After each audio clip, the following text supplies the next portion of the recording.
Hello, I'm fragfrank. Welcome to another video. When I started my YouTube channel, I had little to no experience with the horror game genre.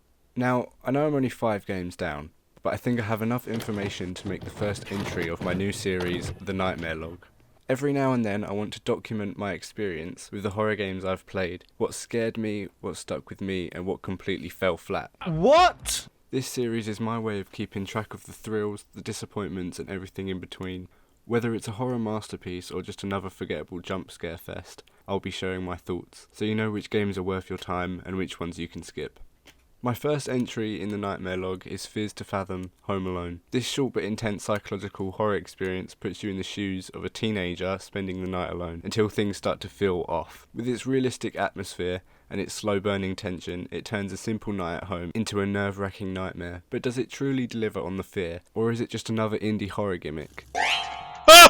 I went into this game with zero expectations. It was my first proper time playing a horror game on my own in the dark, and for some reason I started with my biggest fear, being home alone with an intruder. As soon as you start, the tension is insane. The game's setting, your home, feels incredibly relatable, which is part of what makes it so unnerving. The developers nailed the atmosphere, from the flickering lights to the creaky floorboards, and then there's the looming dread.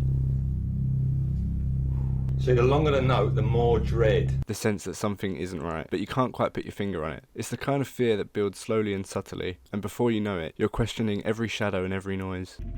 The horror here isn't just about jump scares. It's the psychological unease, the something's off feeling that nags you. What really drives the terror home is how Fears to Fathom makes the player feel trapped in their own home. The idea of not knowing what's lurking outside or in the shadows.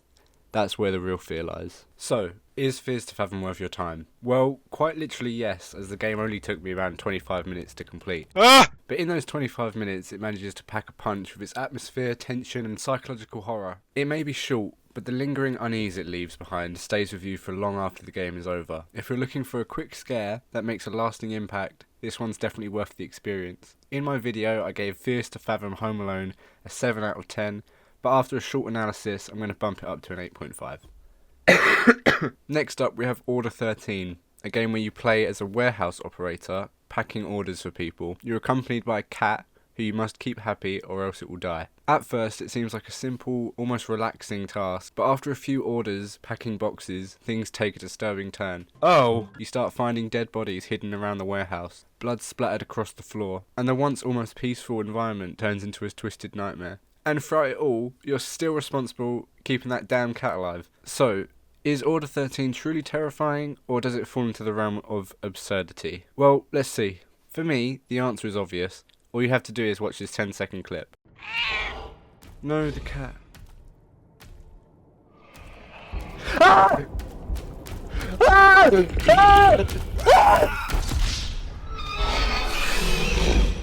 But why? The gameplay in Order 13 is deceptively simple. You pack orders, move boxes, and try to keep the cat entertained.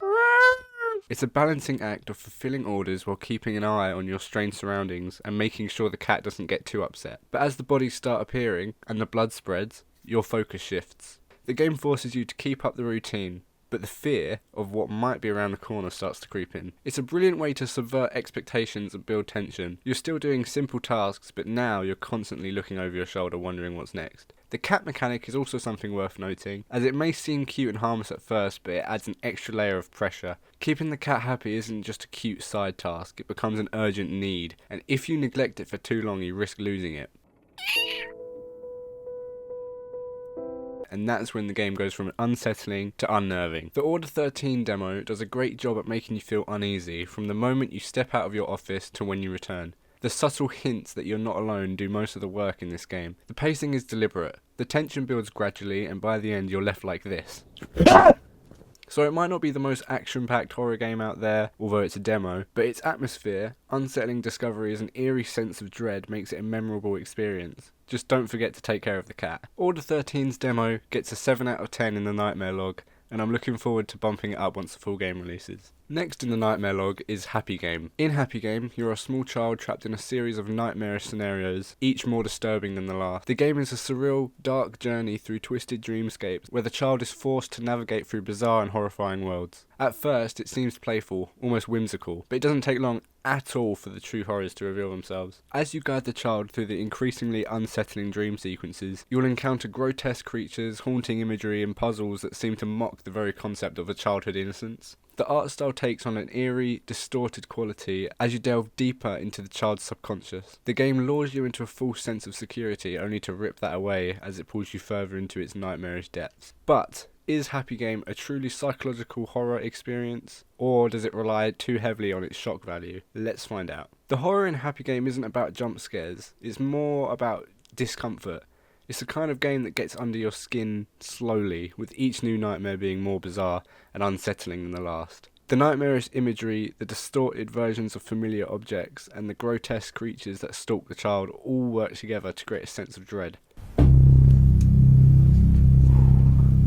So, is Happy Game worth your time? If you're a fan of psychological horror that lingers and leaves a lasting impact, absolutely. The game's unique art style combined with its disturbing atmosphere and unsettling imagery makes it a standout. It's not your typical horror game. It doesn't rely on gore or jump scares, but instead uses innocence to pull you into a world of twisted nightmares. The slow building dread, paired with the dark themes it explores, makes it a memorable and haunting experience. If you're looking for something that challenges your expectations of what horror can be, and you don't mind a little emotional discomfort, Happy Game will definitely leave you with more than just nightmares. It will make you rethink the very concept of childhood fears.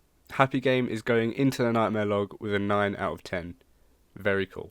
This video's next entry is Free Durov, and to be honest, it's lucky to be even in the log. Free Durov earned the title of the most meme-worthy horror game, and you can instantly see why. You play as a prisoner trapped in a bizarre, almost surreal environment, tasked with escaping a strange facility. But where things get truly odd is the tone. The game mixes absurd humour with its horror elements, creating an experience that feels more like a fever dream than a straightforward survival horror. But is it actually a good horror game, or is it just a chaotic meme factory with no real objective? Let's get into that. From the moment you step into Durov's shoes, it's clear that the game doesn't take itself too seriously. The premise is strange, the characters are ridiculous, the humour is ridiculous, and the way the game presents its dark themes often feels completely out of left field. It's a game that thrives on its over-the-top absurdity and plays with the boundaries of what a horror game can actually be. So is Free Durov worth your time? Well, it's certainly an experience, but it's not your typical horror game.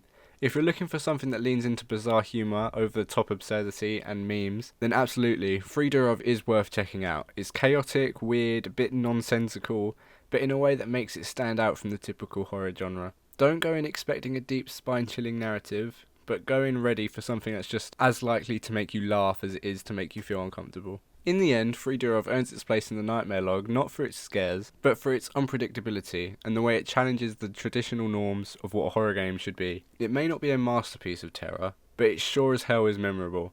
6 out of 10. For the last entry in our first nightmare log video, Schoolboy Runaway. This is a game where you have to escape your abusive parents' house so that you can play with your friends. The game relies on stealth mechanics and avoiding detection while navigating a tense home environment. But what makes the game so intense? What makes Schoolboy Runaway stand out is how it blends tension with real-world horror. It's not about nightmares or supernatural creatures, it's about the fear of being caught by people who can control your every move. The game does an excellent job of building psychological horror through its atmosphere. You'll often hear footsteps, the creak of doors opening, the muffled sound of your parents moving around. It really heightens the tension. As you get closer to freedom, the game becomes more intense, and you realise that every decision you make could lead to either safety or punishment.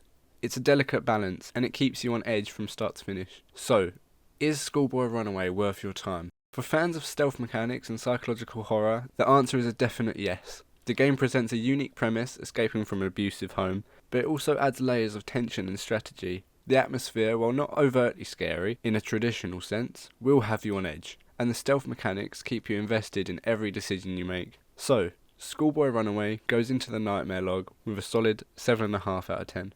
So here are the results for the first nightmare log. Be sure to check all of these games out in the description. I really do hope you all enjoyed this video, and if you did, feel free to like and subscribe, and if you have any suggestions on what I should play next, drop a comment. I'll see you later. See you later. See you later. I'll see you later. See you later.